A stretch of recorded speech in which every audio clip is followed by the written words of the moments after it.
नमस्कार, मैं हूं रजनीकांत और आप देख रहे हैं साथ। आप सभी का बहुत बहुत स्वागत है। किस्सा कुर्सी का नालंदा के सातों विधानसभा पर हमारा पहला जो राउंड रहा था विश्लेषण का, उसको आपके सामने हम लोगों ने प्रस्तुत करने की कोशिश की, बताने की कोशिश की। दूसरे राउंड में संभावित उम्मीदवारों को हम लोगों ने कैमरे के सामने लाया, जानने की कोशिश की कि क्या कुछ चल रहा है। बिहार शरीफ विधानसभा 172 सबसे महत्वपूर्ण सीट मानी जा रही है। एनडीए की साख लगी हुई है। इकलौते बीजेपी के विधायक हैं यहाँ से डॉक्टर सुनील, और डॉक्टर सुनील फिलहाल पर्यावरण मंत्री भी हैं। खास करके महागठबंधन में तो उम्मीदवारों की लंबी फहरिस्त है। सिर्फ राजद से ही कई उम्मीदवार लगे हुए हैं। एक नए चेहरे के रूप में डॉक्टर प्रफुल्ल पटेल, प्रफुल्ल पटेल का भी अब सोशल मीडिया पर कैंपेनिंग आने लगा है। माना जा रहा है कि वो चुनाव लड़ेंगे। प्रफुल्ल कुमार पटेल एक ऐसा नाम है जो पहले भी नगर निगम के चुनाव में उनकी काफी उत्सुकता देखने को मिली थी। इस बार विधानसभा चुनाव में बीजेपी के संभावित उम्मीदवार के रूप में उन्होंने अपने फेसबुक से एक पोस्ट अपडेट किया था, मगर अब जो अपडेट हो रहा है उसमें बीजेपी का नाम नहीं है। तो माना जा रहा है कि निर्दलीय ये चुनाव लड़ सकते हैं या किसी और पार्टी से भी लगे हों, ये कहना काफी मुश्किल है। मगर प्रफुल्ल पटेल लड़ेंगे या बैठ जाएंगे, ये भविष्यवाणी कर पाना थोड़ा सा मुश्किल हो जाता है, क्योंकि जिस तरीके से नगर निगम के चुनाव में वो बैकआउट हुए थे, विधानसभा चुनाव में उनकी तैयारी कितनी होगी, कितनी प्रबल दावेदारी है, कितने मजबूती से खड़ा होंगे, वो भी देखना दिलचस्प होगा।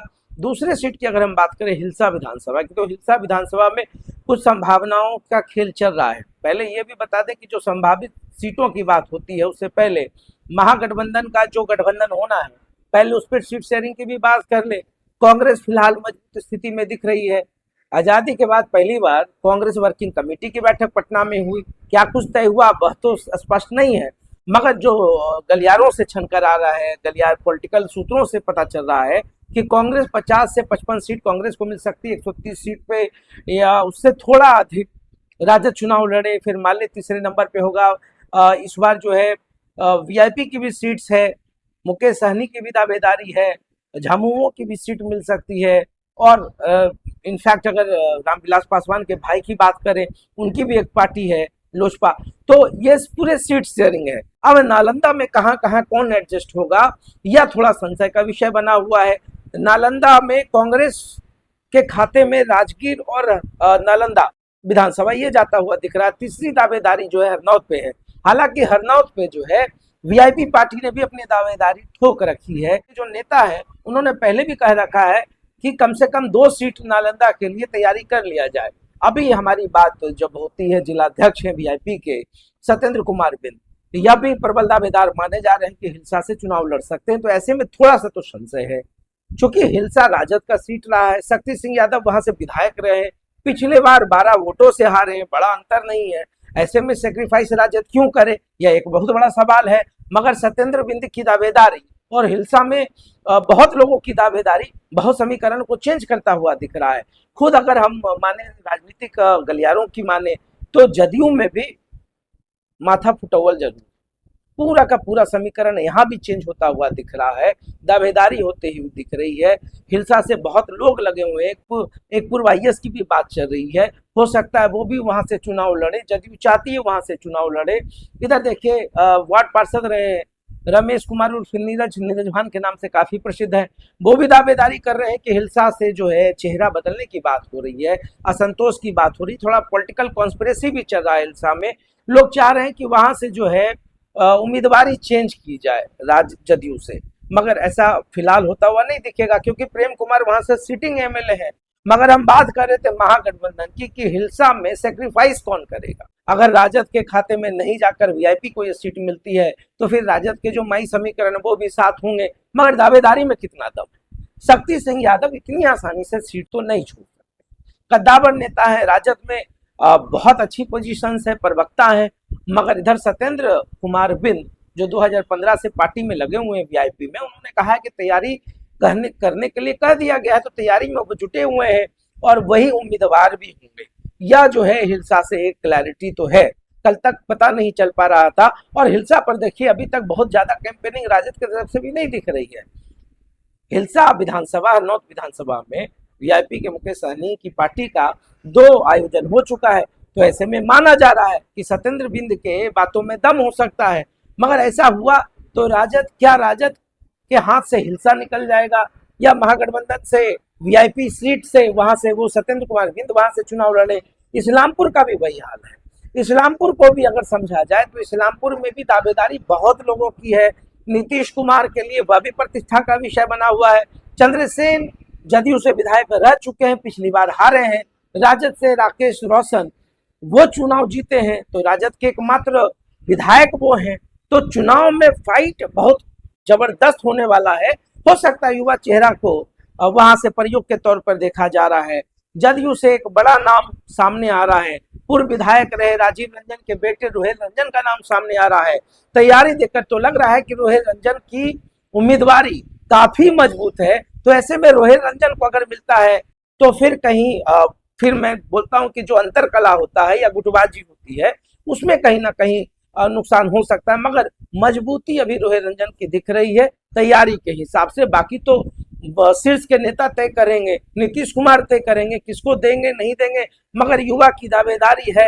आने वाले समय में क्या होगा, मगर इस्लामपुर से और बहुत सारे नाम हैं, वो सारे नाम अभी खुलकर सामने नहीं आए हैं, मगर चंद लगे हुए हैं। गुटबाजी के कारण ही जैसा लोग कहते हैं कि इस्लामपुर में खेला हुआ था, कहीं इस बार भी गुटबाजी ना हो, ये बहुत बड़ा विषय है। नीतीश कुमार कितना कुछ समझ पा रहे होंगे, पूरे विधानसभा को वो देख रहे हैं। राजगीर में भी वैसे ही सिनेरियो दिख रहा है। वहां से देखिए अभी प्रशांत किशोर की पार्टी से जनसुराज से सत्येंद्र पासवान ने अपनी पूरी ताकत झोंक दी है। मुखिया भी रहे, जिला परिषद भी रहे, बहुत ही बड़े बड़े रैली का आयोजन उन्होंने किया। और राजगीर में अमित पासवान भी लगे हुए जनसुराज से। कांग्रेस से रवि ज्योति का नाम आ रहा है कि रवि ज्योति वहां से चुनाव लड़ेंगे। वहां से देखिए कौशल किशोर जो है वो वहां से विधायक है जदयू से। पिताजी भी उनके 35 साल तक राजनीति में रहे, फिर राज्यपाल बने, सदैव नारायण आर्य उनके बेटे हैं, तो उनकी दावेदारी है। मगर वहां पे भी जो असंतोष की भावना दिख रही है, वहां पे क्या होगा यह भी आने वाला सीमा तय करेगा, समय तय करेगा। क्योंकि देखिए राजनीति में कुछ अस्थायी नहीं होता है। वहां भी गुटबाजी देखने को मिल रही है। बीजेपी चाहती है कि वो सीट जो बीजेपी की रही है पुरानी राजगीर से, वो उनको मिल जाए, मगर जो भी होगा शीर्ष नेता तय करेंगे। वो भी देखना दिलचस्प होगा। अस्थामा में अभी क्लैरिटी नहीं है कि अस्थामा में राजद किसको उतारेगी। माले ने भी अपना दावा ठोक रखा है। हरनौत से अनिल सिंह है, कांग्रेस के उम्मीदवार हैं, पूर्व विधायक रह चुके हैं, उनकी भी उम्मीदवारी काफी प्रबल मानी जा रही है। तो हरनौत में हरिनारायण बाबू, अभी हरिनारायण सिंह वो वर्तमान में विधायक है, उनके बेटे हैं, विरासत को वो टेक ओवर करने की तैयारी में है। इधर देखिए अस्थामा की जो हमने बात की है, एक विरासत की जो एक लंबी फहरिस्त रही है। आरपी शर्मा के बेटे पुष्पंजय के बाद अभी देखिए डॉक्टर जितेंद्र वहां से विधायक रहे हैं, उनके पिताजी भी अयोध्या बाबू वो विधायक रहे हैं। इधर आरसीपी की बेटी लता सिंह वो कूद पड़ी हैं। तो कुल मिलाकर के अस्थामा में भी बहुत ही अच्छा टसल देखने को मिल रहा है, अच्छा फाइट देखने को मिल रहा है। क्या कुछ होगा वो आने वाला वक्त तय करेगा। मगर फिलहाल जदयू की अगर हम बात करें तो नीतीश कुमार के काम नालंदा में बोलते हैं। नालंदा मतलब नीतीश कुमार, जदयू काफी मजबूत स्थिति है नालंदा में। यूपी में देखिए अभी एकमात्र विधायक डॉक्टर सुनील है। तो कुल मिलाकर के हम नालंदा की बात करें तो नालंदा में छोटे मुखिया चुनावी समर में है। वो कितना टसल देंगे, क्योंकि पूर्व का जो रिकॉर्ड रहा है उनको अच्छा वोट मिला है, बीजेपी के कैंडिडेट रहे, अभी कांग्रेस से वो फाइट कर रहे हैं। सामने में सबसे बड़े कद्दावर नेता है, मंत्री है, नंबर 2 पोजीशन समझा जा सकता है, नीतीश कुमार के काफी करीबी है।